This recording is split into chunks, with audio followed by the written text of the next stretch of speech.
Estudo Bíblico Efésios 2, versos 1 a 3. O estado natural de todos os seres humanos é uma espécie de morte espiritual. Primeiro, essa condição espiritual é universal. Tanto gentios, verso 2, como judeus, são por natureza filhos da ira, verso 3. Sobre o conceito de natureza, em Paulo, ver Romanos 1. Segundo, estão em rebelião contra Deus. Note o uso de andastes em relação aos gentios no verso 2 e nós andamos outrora em referência aos judeus no verso 3. Terceiro, estão sujeitos ao domínio maligno de Satanás, chamado no verso 2, príncipe da potestade do ar, Gálatas 4:3 e Colossenses 1:13. Quarto, são totalmente incapazes de abandonarem a rebelião contra Deus, João 3:3.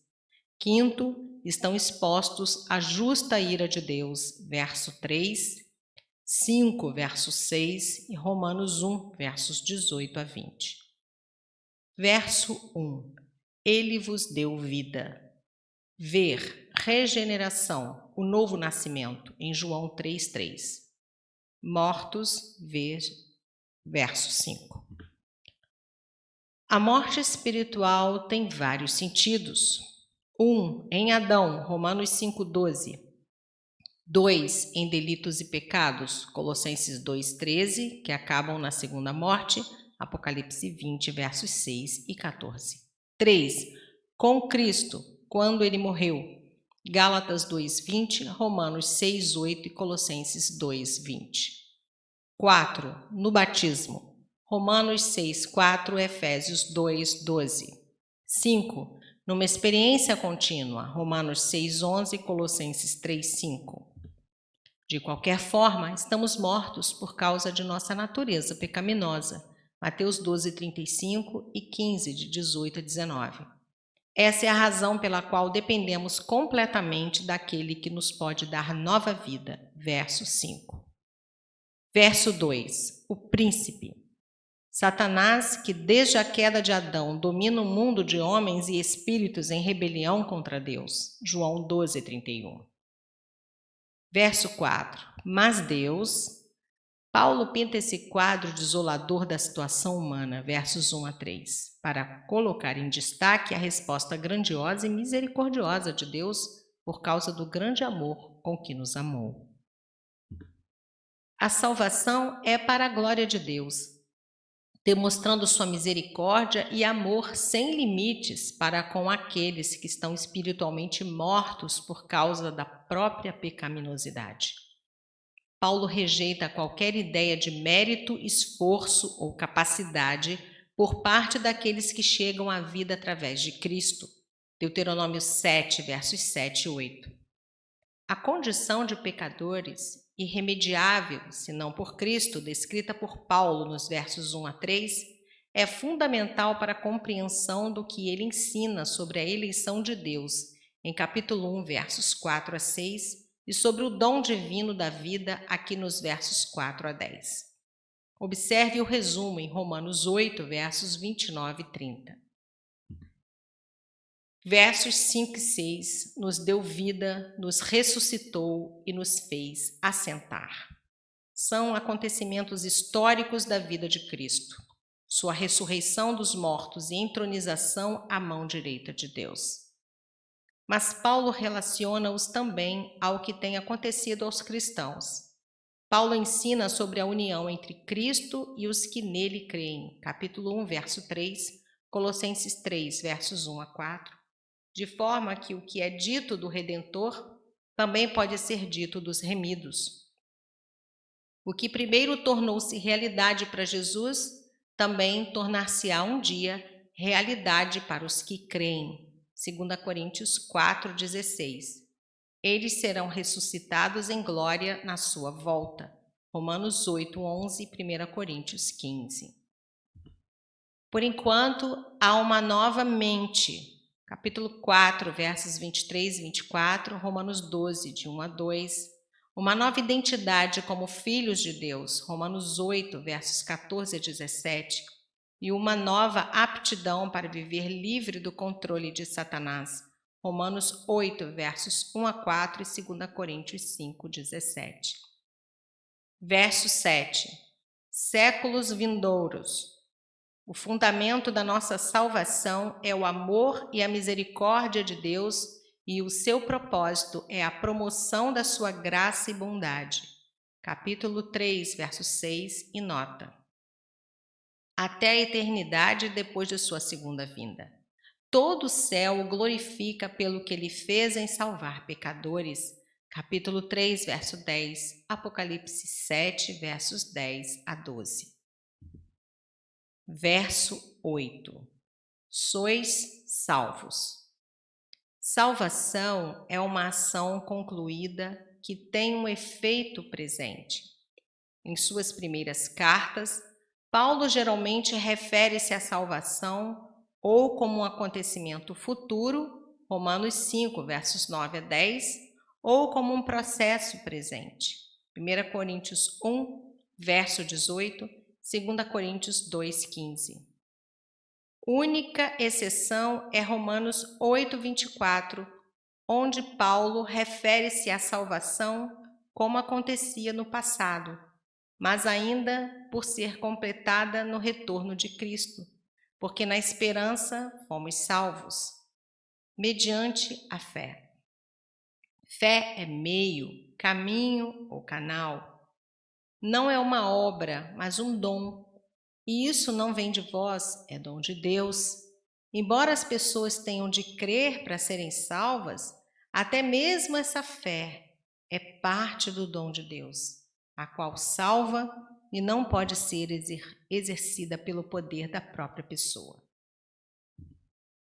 A graça de Deus é preeminente em todos os aspectos da salvação. Romanos 3, 20 e Colossenses 2, 16. Se respirarmos, é porque a vida foi respirada dentro de nós. Simpson. Verso 9. Não de obras. A fé somente, não as obras, pode trazer-nos a aceitação junto a Deus. Boas obras são, contudo, consequência e evidência essenciais de vida com Deus. Tito 2,14, 3, versos 8 e 14, Tiago 2, versos 14 a 26. Deus nos escolheu para fazer-nos santos, filhos e filhas, capítulo 1, versos 4 e 5. E Ele nos fez para sermos novos portadores de sua imagem, capítulo 4, verso 24, designados para uma vida em conformidade com o caráter de Deus, capítulo 4, versos 1 a 6, verso 29. Verso 10. Feitura dele para boas obras. As boas obras não podem gerar a salvação, mas são subsequentes e resultam dos frutos concedidos por Deus e evidências deles. João 15, 8, Filipenses 2, versos 12 a 13, 2 Timóteo 3, 17, Tito 2, 14, Tiago 2, 16 a 26. Só são possíveis depois de sermos criados de novo pelo Espírito de Cristo, 2 Coríntios 5, 17, Gálatas 5, versos 22 a 25. Deus de antemão preparou, como a sua salvação, a santificação do cristão e as boas obras foram ordenadas antes que o tempo tivesse início. Romanos 8, versos 29 e 30. Verso 11. O oposto da circuncisão na carne por mãos humanas é a circuncisão espiritual do coração. Deuteronômio 10, verso 16, Jeremias 4, 4. Aplicada tanto aos gentios como aos judeus. Romanos 2, 28 e 29, Filipenses 3, 3, Colossenses 2, versos 11 a 13. A distinção entre gentio e judeu, removida em Cristo, Colossenses 3, 11, fez obsoletos os termos circuncisão e incircuncisão. Verso 12. Naquele tempo, contraste com o agora do verso 13, ver também 5:3. Em Romanos 9, versos 3 a 5, Paulo relaciona os privilégios dos judeus. Aqui, ele relaciona as desvantagens dos gentios. Os gentios, a incircuncisão, experimentaram 2 tipos de separação. A primeira era social, resultando da animosidade que havia existido entre judeus e gentios por milhares de anos. Os judeus consideravam os gentios como excluídos, objetos de escárnio e repreensão. O segundo e mais significativo tipo de separação era espiritual, porque os gentios, como um povo, estavam separados de Deus de 5 maneiras diferentes. 1. Eles estavam sem Cristo, o Messias, não tendo um Salvador e Libertador e sem propósito ou destino divino. 2. Eles estavam separados da comunidade de Israel. O povo escolhido de Deus, os judeus, era uma nação cujo supremo rei e senhor era o próprio Deus e de cuja bênção exclusiva e proteção eles se beneficiavam. 3. Os gentios eram estranhos às alianças da promessa. Não podiam partilhar das alianças divinas de Deus, nas quais ele prometeu dar a seu povo uma terra, um sacerdócio, um povo, uma nação e um rei. E para aqueles que crescem nele, a vida eterna e o céu. 4. Eles não tinham esperança, porque não haviam recebido nenhuma promessa divina. 5. Eles estavam sem Deus no mundo. Embora o relacionamento de Deus com Israel contivesse a promessa de abençoar as nações, Gênesis 12:3, os gentios não tinham consciência alguma dessa esperança sem Deus no mundo. Deus revelou-se a toda a humanidade na consciência e na natureza, mas os gentios haviam abafado o que dessa verdade sabiam, voltando-se em vez disso para a idolatria. Atos 17, versos 22 a 31, Romanos 1, verso 18 a 2, verso 16. Verso 13. Em Cristo Jesus, pelo sangue de Cristo. A aproximação dos gentios a Deus envolve 2 aspectos. O primeiro é a experiência que tem da união espiritual com Cristo, versos 4 a 10. O segundo é a base histórica dessa experiência na morte sacrificial de Cristo, versos 14 a 16 e 1 a 7. Todo aquele que confia somente em Cristo para a salvação, seja judeu ou gentio, é levado à união espiritual e intimidade com Deus. Essa é a reconciliação de 2 Coríntios 5, verso 18 a 2. A obra expiatória realizada por meio da morte de Cristo na cruz retirou o castigo do pecado e, por fim, até mesmo a presença dele na vida dos que são libertos. Verso 14, parede da separação. Refere-se aos átrios do templo em Jerusalém. Uma parede separava os gentios dos judeus. Também havia sinais afixados que excluíam os gentios dos átrios internos, onde eram realizados sacrifícios pelos pecados.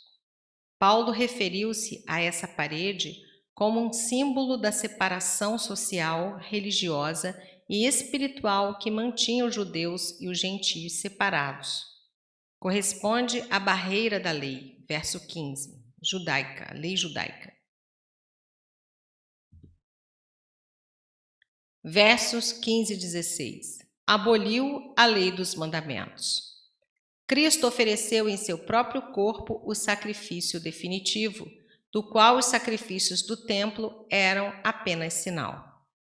As leis cerimoniais do Antigo Testamento, que separavam judeus dos gentios, não têm mais razão de ser após o seu cumprimento em Cristo. Um novo homem. É a igreja, que é o corpo de Cristo, capítulo 4, verso 13. A nova criação, de Gálatas 6,15. Espiritualmente, uma nova pessoa em Cristo não é mais judia ou gentia, somente cristã. Romanos 10, versos 12 a 13 e Colossenses 3, 28.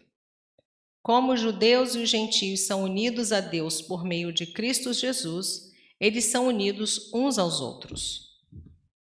Isso foi realizado na cruz, onde Jesus tornou-se maldito. Colossenses 3, versos 10 a 13. Tendo suportado a ira de Deus, de modo que a justiça divina fosse satisfeita e a reconciliação com Deus se tornasse realidade. 2 Coríntios 5, versos 19 a 21. Versos 17 e 18. Isaías havia profetizado acerca de um dia no qual a paz de Deus seria proclamada aos que estão longe e aos que estão perto. Isaías 57, 19.